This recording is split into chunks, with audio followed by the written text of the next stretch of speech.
Hello, this is Catherine from Accelerated Reader, reading books for you.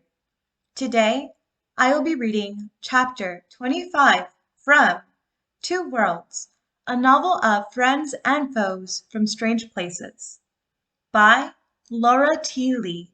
Before I begin reading, I would like to give a big thanks to the author for sending me this book to read on my channel. In the description below, I've included links where you may find and purchase this book. Don't forget to like and subscribe. Chapter 25. Jake wanted to kick himself. First of all, Tara just had to trip and send him painfully into a trench. That was no accident. Second, he should have remembered to keep his sword out before he got handcuffed. At least he could have had some kind of defense against the dwarfs. But wait, there was more. Lily had borrowed his sword and ran away with Stacy to save him and Tara. The nerve that he needed to be rescued by girls. Ugh! Jake had gotten his sword back, though Lily didn't look too happy about it. Don't expect me to steal your sword again. It's not like I'm going to bust out some moves every time I have to rescue you, Lily told him. I don't need rescuing, Jake protested. Oh, yes, you do. You're just a little baby, remember? Lily smiled. This led to some very creative swearing in Elfin from Jake. Stacy covered her ears and Tara groaned. When he finally stopped elf cussing, he said, I hope you didn't understand that. Lily winced. Don't worry, I got the gist. Meanwhile, Stacy peeked out of a window. Well, the good news is the elves probably haven't gone extinct, and the candy store is still open, she reported. What the crap? Lily muttered. Stacy continued. The bad news is dwarves are everywhere, and there seems to be nothing that can stop them. Oh, damn it, Tara barked.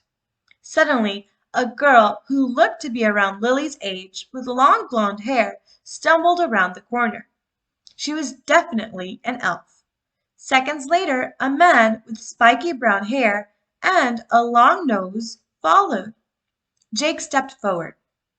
What news of the elves? He asked. The long-nosed dude answered. Most are wounded, but there are still some fighters out behind the towers.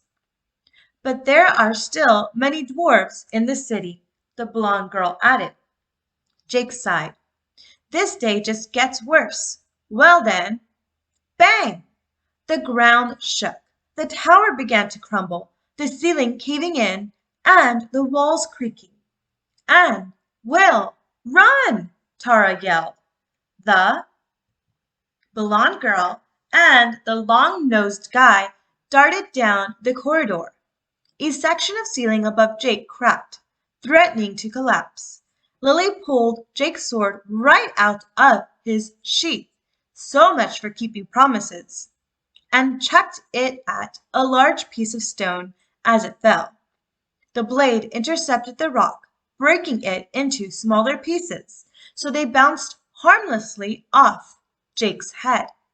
Then something hard smacked into his forehead, and he blanked out. Tara yanked Stacy to one side as rubble smashed through the floor. Stacy scrambled away from a hole in the ground. We can't stay here any longer, she yelled. Tara high-kicked a rock into dust and dragged Jake next to Stacy. The floor suddenly tilted at a nauseating angle, throwing Tara out of a broken window. Lily pressed herself against the wall, along with Stacy and Jake, but Tara was hanging onto the windowsill with 2 fingers.